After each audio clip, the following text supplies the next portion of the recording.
Just आपने उसको x Y जी में यहाँ से जो वैल्यू आएगी वो आपने पुट करनी है, तो आपके पास स्पैनिंग सेट आ जाएगा। ठीक है, जैसे x minus y equal to 0 हो तो x और y सेम आ जाएंगे, तो x रिपीट हो जाएगा, z ऐसे ही आ जाएगा। तो आप फाइंड कर सकते हैं स्पैनिंग सेट।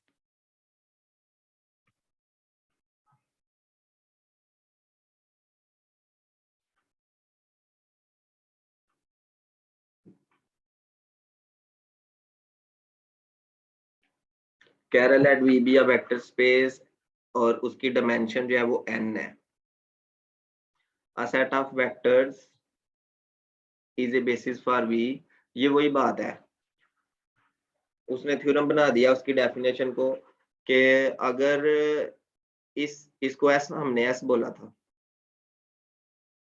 सेट एस का हर वेक्टर वी के वेक्टर की लीनियर कॉम्बिनेशन बना रहा है, तो वो क्या हो जाएगा, बेसिस हो जाएगा, स्पैनिंग सेट हो जाएगा, और ये लीनियरली इंडिपेंडेंट तो जरूर होगा। ठीक है,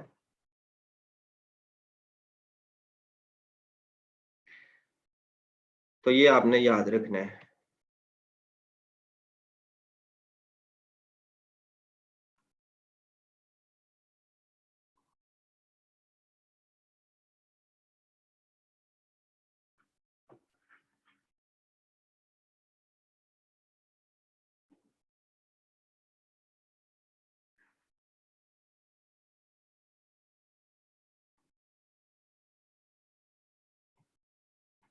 ये इंपॉर्टेंट थ्योरम है।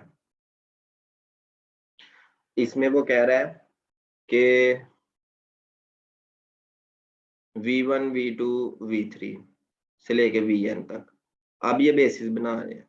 ठीक है, बेसिस का क्या मतलब है कि जो डायमेंशन है उस वेक्टर स्पेस की वो n है, मतलब कि इसके जितने भी बेसिस सेट होंगे, जितने भी बेसिस सेट होंगे, ऐसे सेट जो बेसिस बना रहे हैं उनमें नंबर ऑफ वेक्टर n ही होंगे, n से ज्यादा नहीं हो सकते।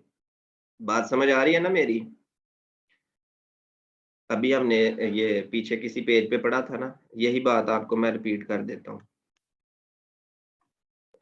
यहाँ पे वो कह रहा था, ये देखें, all basis of a finite dimensional vector space contains the same number of element. चाहे एक बेसिस सेट है, चाहे दो बेसिस सेट्स हैं, चाहे तीन बेसिस सेट्स हैं, हर सेट में नंबर ऑफ एलिमेंट्स की तादाद सेम होगी।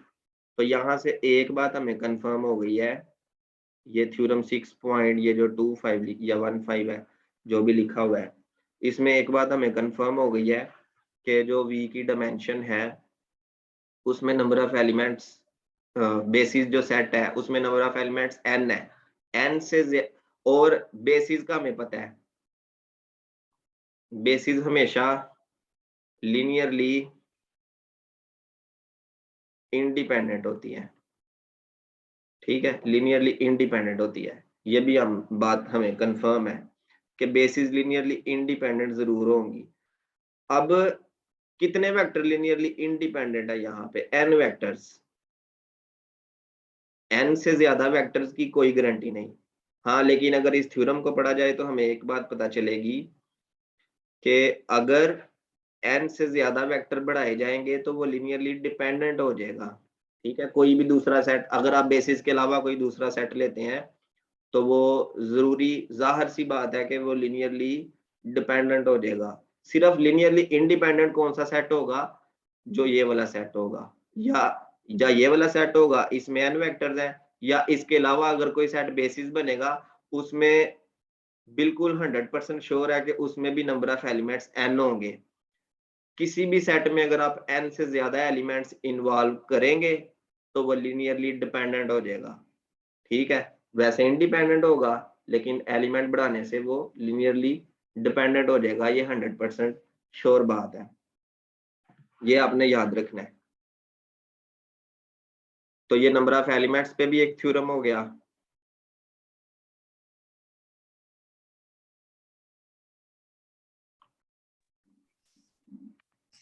हेलो। जी आवाज आ रही है आपको? हेलो किया किसी ने? जी सर, जी सर। हाँ जी बोलो। आ रही है आवाज सर? आ रही है बोलो। नाम के स्पेलिंग भी ठीक हो गया आपके। जी सर। हाँ जी बोलो बोलो, जल्दी बोला करें क्योंकि लेक्चर का टाइम जो है ना वो कम होता है हमारे पास। जी सर आ रही है आवाज। बोलो ना, उसने हेलो किया था, मैंने कहा क्या पूछना है? कुछ नहीं पूछना?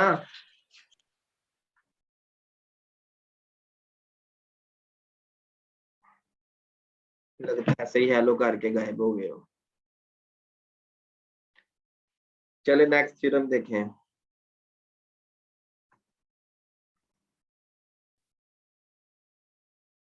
नेक्स्ट थ्योरम है जी आपके पास n वेक्टर्स हैं लिनियरली इंडिपेंडेंट किसी वेक्टर स्पेस V में ओवर अ फील्ड है और V एक नॉन जीरो वेक्टर है। तो लिनियरली इंडिपेंडेंट वेक्टर्स में एक वेक्टर बनाने से B लिनियरली इंडिपेंडेंट होगा, ठीक है, if and only if V is not in linear span. अगर V लिनियर स्पैन में नहीं होगा, लिनियर स्पैन समझते हैं? लिनियर स्पैन का ये मतलब है, देखें जो बात मैं बोलता हूँ ना उसको आप एक बार लिख के रीड किया करें 3-4 बार, फिर आपको, मुझे उम्मीद है कि समझ आ जाएगी। देखें ये जो n वेक्टर्स है, मैं स्टेप वाइज बोलूंगा। स्टेप नंबर 1, इनके जितने भी पॉसिबल लीनियर कॉम्बिनेशन हैं, जितने भी पॉसिबल है वो सारे बना लें। ये हमने सारे उनके लीनियर कॉम्बिनेशन बना लिए। अब ये जितने भी लीनियर कॉम्बिनेशन हैं इन सब में V नहीं है।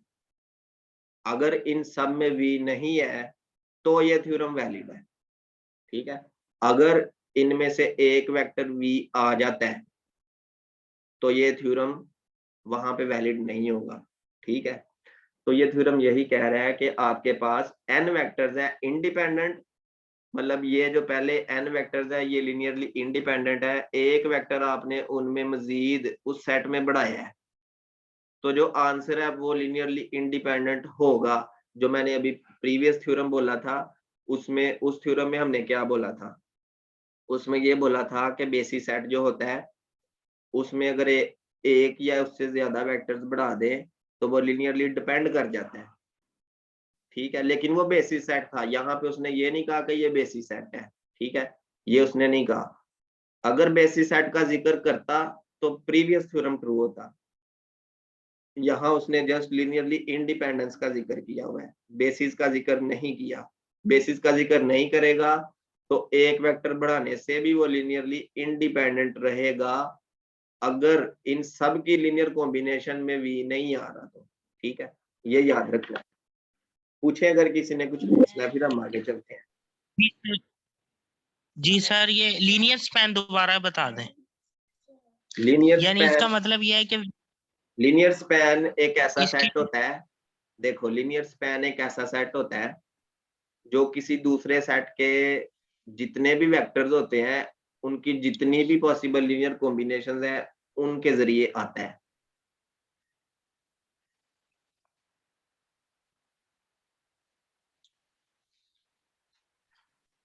देखो मैं लिख के बताता हूँ ना आपको, अभी आपको क्लियर हो जाएगा। आपके पास ऐसे एक सेट है जिसमें V1 V2 से लेके ना Vm तक वेक्टर्स हैं, इनकी जितनी भी लीनियर कॉम्बिनेशन बना सकते हो ना बना लो, ये सारी लीनियर कॉम्बिनेशन आ गई। इन सारी लीनियर कॉम्बिनेशन के आंसर्स में भी वेक्टर्स आएंगे, ऐसे ही है ना?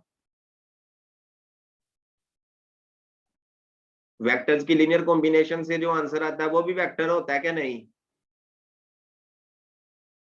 जी सर वेक्टर होता है। तो वो सारे वेक्टर्स आएंगे ना, जी वेक्टर्स आएंगे। उनको इस सेट में लिख लो, नया सेट बनाओ और इधर लिख लो ये। अब ये जो नया सेट बना है इस सेट को, इस सेट की लीनियर स्पैन कहते हैं, जी सर। ठीक है। अब वो कह रहा है कि ये जो सेट है अगर इसमें एक वेक्टर v बढ़ा दें और ये जो जी प्रीवियस सर। ये वाले वेक्टर्स है ना, इनके लिनियर स्पैन में वो v ना हो, ये ऐसे हो, तो v बढ़ाने से भी वो लिनियरली इंडिपेंडेंट रहेगा, ये बात है।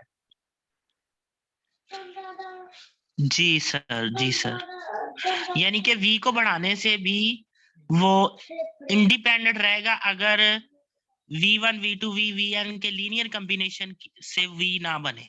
हाँ जी, एग्जैक्टली, वेरी गुड, जबरदस्त हो गया। जी सर।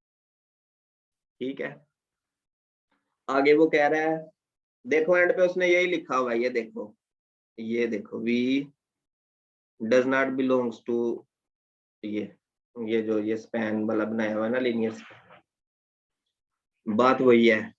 कह रहा है v be an n-dimensional vector space over a field f, then every s of n linearly independent vectors is a basis for v। ये तो जाहिर सी बात है। देखो वेक्टर स्पेस की डायमेंशन कितनी है, n। मैं आपको लिख के बताता हूँ, डायमेंशन ऑफ v कितनी है, n। यहां से एक बात पता चलती है कि बेसिस की कोऑर्डिनैलिटी कितनी होगी, n। बेसिस क्या होती है, स्पैन भी करती है और लीनियरली इंडिपेंडेंट भी होती है। स्पैन का क्या मतलब है, स्पैन का मतलब ये होता है कि ये बनाती है, फॉर्म्स लीनियर कॉम्बिनेशन, ऐसे ही है ना। ये जो मैंने ट्री बनाया है ना, इसका मतलब समझे, बेसिस क्योंकि डायमेंशन n है तो बेसिस में नंबर ऑफ वेक्टर्स भी n होंगे। अब बेसिस क्या होती हैं, वो स्पैन भी करती हैं, लीनियरली इंडिपेंडेंट भी होती हैं। अगर स्पैन करती है तो लीनियर कॉम्बिनेशन जरूर बनाएगी।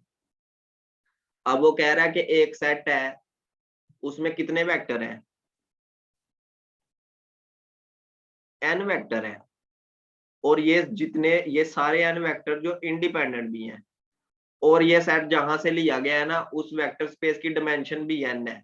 तो अब आप मुझे ये बताओ कि अगर डायमेंशन n है और वेक्टर्स की तादाद भी n है और वो लिनियरली इंडिपेंडेंट भी हैं, इसका मतलब है कि जाहिर सी बात है कि वो स्पैन भी करेंगे, क्योंकि ये तो इस n की वजह से और इसमें नंबर ऑफ एलिमेंट्स n होने की वजह से हमें बात पता चल गई है कि ये स्पैन भी करेंगे और ये जरूर बेसिस सेट होगा, इसके अलावा कोई दूसरा सेट नहीं हो सकता, क्योंकि बेसिस में ही लिनियरली इंडिपेंडेंट वेक्टर होते हैं और जितनी उनकी तादाद होती है उतनी ही डायमेंशन होती है।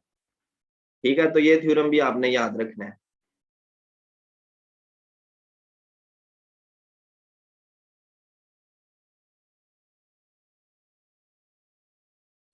आगे वो क्या कह रहा है, any linearly independent set of vectors in a finite dimensional vector space V can be extended to a basis for V। अब उसने एक बात कही है, जो linearly independent set of vectors होता है फाइनाइट डायमेंशनल वेक्टर स्पेस में, उसको बढ़ा के मतलब एक्सटेंड किया जा सकता है कि वो बेसिस बन जाए V की। ठीक है, ये पॉसिबल है। एक जेन में क्वेश्चन आता है ना, अभी प्रीवियस थ्योरम हमने पढ़ा है, उसमें तो डायमेंशन भी n थी और नंबर ऑफ वेक्टर्स जो सेट में थे वो भी n थे, लेकिन ऐसा क्या हो कि अगर नंबर ऑफ वेक्टर की तादाद n से कम हो और डायमेंशन n हो, तो क्या हम बेसिस बना सकते हैं? तो यहाँ पे लिखा हुआ है कि बिल्कुल हम बेसिस बना सकते हैं, ऐसा पॉसिबल है। तो अगर आपको क्वेश्चन आएगा तो इस तरह से आएगा कि क्या ऐसा पॉसिबल है, एक्सटेंड करके बेसिस बना सकते हैं या नहीं। तो आपने कहना है कि जी ऐसा पॉसिबल है, ये उसने यहाँ पे प्रूव किया हुआ है। अब उसने प्रूव कैसे किया हुआ है ये आपको करने की जरूरत नहीं है, आपने सिर्फ इस बात को याद रखना है कि बेसिस वो जो सेट है उसको एक्सटेंड करके बेसिस बनाया जा सकता है, ऐसा पॉसिबल है। और दूसरे नंबर पे वो कह रहा है कि W सब स्पेस है किसी finite dimensional vector space V की।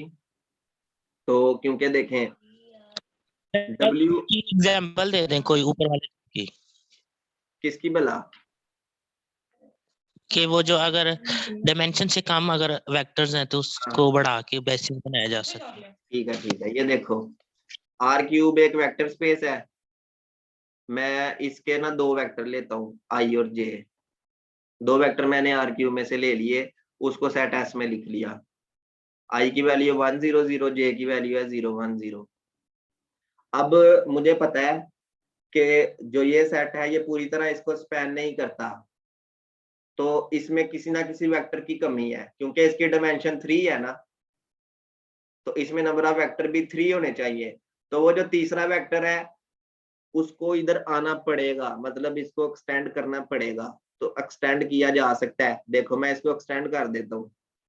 ठीक है, नया नया सेट एस प्राइम बना लेते हैं।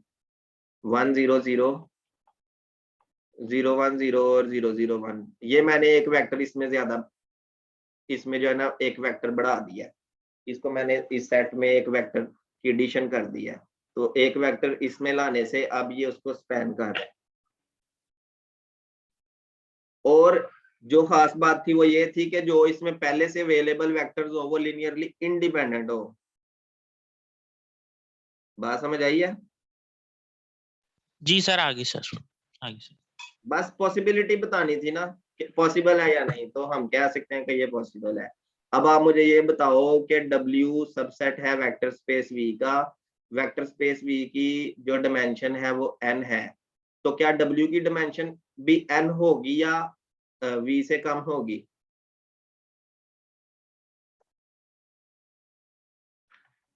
V से कम होगी सर। हाँ बिल्कुल ठीक है।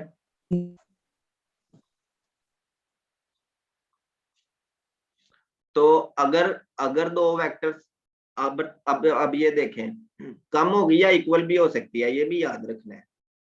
इक्वल भी हो सकती है, कम होगी या इक्वल भी हो सकती है। तो अगर डायमेंशन इक्वल आ जाएगी तो दोनों स्पेसिस भी इक्वल आ जाएंगी। ठीक है, और ये सब स्पेस है, ये याद रखना है। आगे देखो, तो ये थ्योरम जो है ये डायरेक्ट सम की डेफिनेशन है, इसको छोड़ें आप, ये हमने लास्ट टाइम पढ़ी थी। अच्छा, अब ये थ्योरम 6.30 है, ये बहुत इंपॉर्टेंट थ्योरम है। अब इस थ्योरम की जो एप्लीकेशन है ना ऐसे भी आ सकती है। तो एप्लीकेशन कैसे आ सकती है? आपको ये नंबर गिवन हो, मतलब U इंटरसेक्शन V की डायमेंशन हो 3, U की डायमेंशन हो 5, W की डायमेंशन हो 3, और U प्लस W की डायमेंशन कितनी होगी, ये आपने फाइंड करना है। तो फार्मूला आपको पता है कि dimension U plus W is equal to dimension W plus dimension U plus W minus the dimension of their intersection. ठीक है, तो इस फार्मूला को याद रखना है कि जो सम होता है, अब यहां से इंटरसेक्शन की भी आप डायमेंशन फाइंड कर सकते हैं। कैसे? अगर आपको क्वेश्चन में आ जाए कि dimension of U plus W is equal to 10, dimension of U is equal to 4, dimension of W is equal to 3, what will be the dimension of U intersection W? Formula आपको पता है कि dimension of U plus W is equal to dimension of U plus dimension of W minus dimension of U intersection W। तो इसमें आप just ये numbers put करेंगे तो इसका आंसर आ जाएगा। ठीक है, तो इसकी एप्लीकेशन भी पॉसिबल है कि पेपर में कोई क्वेश्चन इसका बन के आ जाए, ऐसा पॉसिबल है, ऐसा हो सकता है। और अब देखें, एक और भी पॉसिबिलिटी है। अब देखें U इंटरसेक्शन W में कितने वेक्टर्स हैं? इसमें कितने वेक्टर्स हैं? 0 वेक्टर है। तो 0 वेक्टर का मतलब है कि इसकी डायमेंशन तो फिर क्या होगी, 0 होगी ना। तो अगर 0 यहाँ से 0 वाला, ये जो लास्ट वाली टर्म है 0 वाली खत्म कर दी जाए तो पहली दो टर्म्स बच जाती हैं। ठीक है, तो ये डायरेक्ट सम की जो है ना डायमेंशन होती है। अगर U और W डायरेक्ट सम में आ रहे हैं तो उनका फार्मूला ये माइनस वाली टर्म खत्म हो जाएगी। और अगर u और w डायरेक्ट सम में नहीं आ रहे तो फिर फार्मूले में माइनस वाली टर्म भी आ जाएगी। हाँ जी, अब आप पूछें, आपने क्या पूछना है? सर ये डायरेक्ट सम थोड़ा सा बता दे। डायरेक्ट सम ये होता है कि मेरे पास एक वेक्टर स्पेस V है, इसकी दो सब स्पेसिस है, U एक सब स्पेस है और एक W एक सब स्पेस है, ठीक है। तो हम कहते हैं कि V जो है ना वो U और W के डायरेक्ट सम में आ जाएगा अगर पहले नंबर पे U इंटरसेक्शन W करें तो 0 आए और दूसरे नंबर पे U प्लस W करे तो V आए, ठीक है। ये फार्मूला है, सही हो गया। मतलब ये उनके डायरेक्ट सम में आएगा अगर वो सिंपल सम में आ रहा है और इंटरसेक्शन 0 है।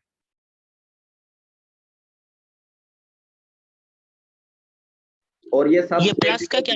सब स्पेसिस होती हैं, देखे ना, ये इसका एक एलिमेंट और इसका दूसरा एलिमेंट है, इनको ऐड करना चाह रहे हैं हम, U प्लस W कर रहे हैं ना। जी तो जब भी इनको ऐड कर रहे हैं आंसर में वेक्टर स्पेस V का एक एलिमेंट आ रहा है हमेशा, जी तो इसको कहते हैं डायरेक्ट सम। जबकि ये सब स्पेसिस होना लाजमी है। ऐसा भी आ सकता है कि डायरेक्ट सम में जो आप U और W यूज कर रहे हैं क्या वो वेक्टर स्पेस V की सब स्पेसिस होती हैं या नहीं। जस्ट ये सिंपल क्वेश्चन है। फॉर एग्जांपल आप किसी इंटरव्यू हॉल में बैठे हुए हैं और आपसे ये क्वेश्चन पूछा जाता है कि आप ये बताएं कि डायरेक्ट सम की जो डेफिनेशन है उसमें जो V होता है वो U प्लस W होता है। आपने हाँ या ना में बताना है कि U और W क्या उसकी सब स्पेसिस है या नहीं। तो बिल्कुल ये सब स्पेसिस होती हैं, U और W उसकी सब स्पेसिस होती हैं, ठीक है। सर कंफ्यूजन है थोड़ा, दोबारा। और क्या कंफ्यूजन है? U और W सब स्पेसिस होती हैं, इसमें क्या कंफ्यूजन है? डेफिनेशन है उसकी। ये सर सब स्पेस जब होगा तो सब स्पेस के अंदर तो फिर दोबारा वेक्टर्स होते हैं। जाहिर सी बात है, सब स्पेस सबसेट भी तो होता है। अगर बड़े सेट में वेक्टर्स हैं तो छोटे सेट में क्या नाम है, वेक्टर के अलावा कोई नई मखलूक तो नहीं ना आनी हमारे पास, वेक्टर ही आने हैं ना। तो सेट सर फिर ऐड सेट सेट सर फिर ऐड कैसे होंगे आपस में? हाँ, आप मुझे बताएं ना, आप मुझे दो सेट बताएं, मैं ऐड कर देता हूँ। अच्छा, जैसे एक चले सेट है चले ये उसके अंदर है। देखें, और इधर देखें, मेरे ज़हन में एक छोटी सी एग्जांपल आई है, बड़ी अच्छी सी है। वो ये आई है कि एक वेक्टर स्पेस है R स्क्वायर, ठीक है। अब इस वेक्टर स्पेस की ना एक सब स्पेस U बनाते हैं। U एक ऐसी सब स्पेस है जिसमें X Y पॉइंट्स हैं, ठीक है।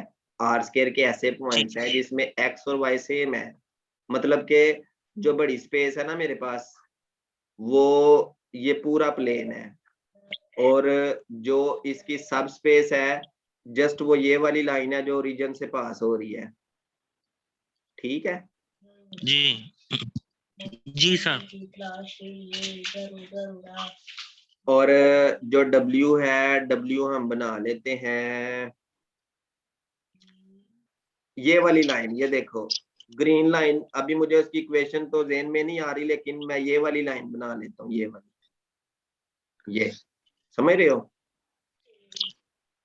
जी ये सर। ठीक है। जी सर जी सर। अच्छा,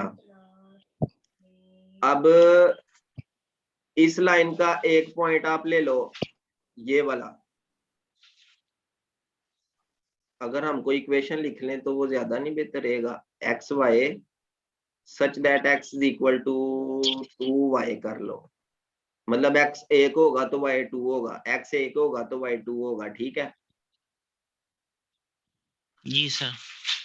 तो अब आपने इनको ऐड करना है, तो एक पॉइंट ले लो ना 1 2, एक पॉइंट ले लो 1 1। और मजे की बात आपको बताऊं, इनका इंटरसेक्शन क्या है? इंटरसेक्शन में मेरा ख्याल है जस्ट ओरिजिन आ रहा है। जी सर। ये जो दो लाइंस है ये सिर्फ एक पॉइंट पे इंटरसेक्ट कर रही है ना, इस जी पे सर। जी सर। तो ये ओरिजिन जीरो के उसके ऊपर। u इंटरसेक्शन w में तो सिर्फ ओरिजिन आ गया ना, 0,0 मतलब 0 पॉइंट आ गया, 0। जी और अगर जी मैं इनको ऐड करता हूं तो ऐड करने से देखो 1 + 1 2 हो गया, 2 + 1 3 हो गया। अब 2 3 टू।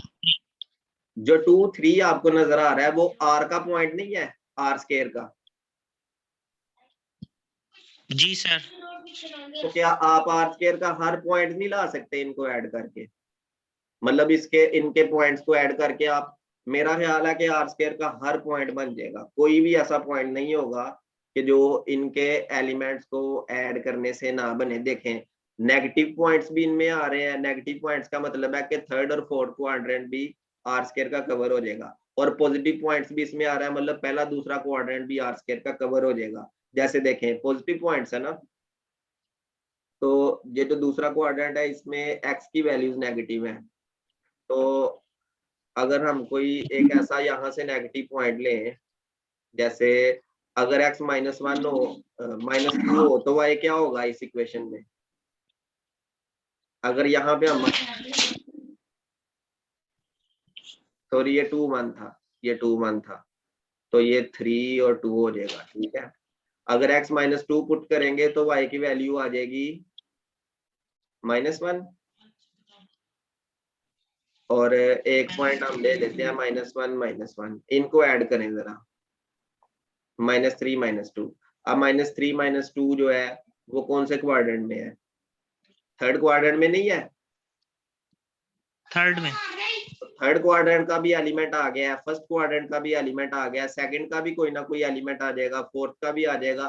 तो आप सारे एलिमेंट्स जनरेट कर सकते हैं इनके सम से।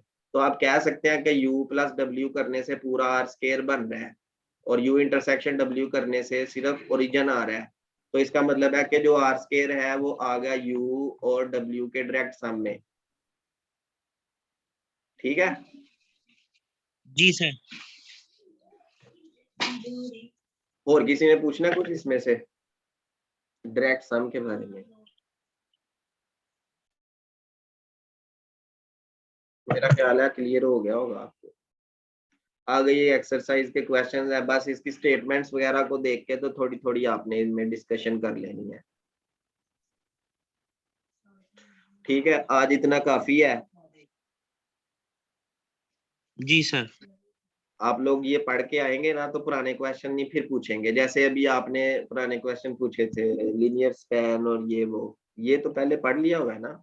अब आप लोगों ने जाहिर है बीएस, कुछ लोगों ने एमएस भी किया होगा, एमएससी भी की होगी, तो ये चीजें तो उनके लिए इजी होती हैं, एक बार पता चल जाए कि ये इस तरह से होना है। तो आप लोग किया करें, ट्राई किया करें। मैंने तो कहा हुआ है मुझे कोई भी मैसेज करे, कोई बंदा भी मैसेज करे तो मैं सबको रिप्लाई करता हूँ। ठीक है, मेरी कोशिश होती है कि जिसकी हेल्प हो सके मैं करूँ। जब मुझे टाइम मिलता है मैं रिप्लाई भी करता हूँ। तो आप लोग क्वेश्चन पूछते ही नहीं है, कुछ लोग पूछते हैं मैं उनको बता देता हूँ, जो नहीं पूछते फिर उनकी मर्जी है। अस्सलाम वालेकुम सर। वालेकुम सलाम। सर एक्चुअली मैंने ना कल ही आपके लेक्चर्स यूट्यूब पे देखे और फिर मैंने आपको कांटेक्ट किया था, और अभी मैंने वो चेक किया तो आपकी जूम की क्लास हो रही थी, तो मैंने अभी कुछ टाइम पहले इसको ज्वाइन किया और मुझे एग्जैक्ट टाइमिंग भी नहीं पता थी कि किस टाइम क्लास हो रही है। वो असल में सर ना मैं एक्चुअली मुझे ग्रुप में पूछना, अचानक बताता होता हूँ, लेकिन मुमकिन है कि 6 बजे के बाद ही होती है क्लास, क्योंकि दिन में मैं बिजी होता हूँ। सर एक्चुअली मतलब एग्जैक्ट टाइमिंग बताओ तो फिर हम उस टाइम पे उसको ज्वाइन कर लें। सम टाइम हम आप लोग ये नहीं सोचा चेक कर करें रहे ना कि होते। 6 बजे के बाद 8 बजे भी या 9 बजे भी या 7 बजे भी क्लास हो सकती है। अच्छा सर, एक मुझे पूछना एक्चुअली ये भी था कि मैंने तो अभी कल ही आपके 3 लेक्चर्स लिए और अभी मैं बैठी थी नेक्स्ट लेने के लिए। तो अब मैं ये सोच रही हूँ, आपने तो 20 से ज्यादा लेक्चर्स कवर कर लिए हैं, तो मैं वो पिछले वाले सारे कवर करूँ और फिर आपकी जूम क्लासेस अटेंड करूँ, या इसको भी साथ कंटिन्यू करूँ और लेक्चर्स को भी? ऐसे तो ज्यादा हो जाएगा, फिर वो भी समझ नहीं आएगी और ये भी। जो हमने पहला लेक्चर पढ़ाया था ना, वो 3 दिसंबर को पढ़ाया था शायद, या 2 को। जी सर। तो असल में 20 लेक्चर नहीं हुए, वो 20 सेशन हुए हैं। जब ये 40 मिनट का सेशन खत्म होता है तो हम उसी लेक्चर के दौरान अगला सेशन भी स्टार्ट कर लेते हैं। तो आप ये समझें कि लेक्चर 7-8 ही हुए हैं। सर मुझे पहले उन सबको कवर करना चाहिए, वो जो आपने लिंक भी शेयर किए हैं, और उसके अगर बाद उन आप क्लास सिर्फ अटेंड वीडियोस करनी देख चाहिए। लेंगी तो आपको कवर हो जाएगा।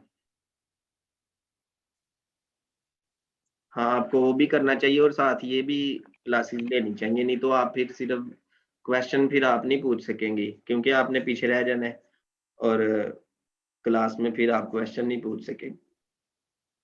जी जी sir, thank you so much sir. ठीक है, हाँ, तो आप वो जज़ाकल्लाह भी सर। पढ़े और ये भी सुने, दोनों। Thank you sir. Okay ji.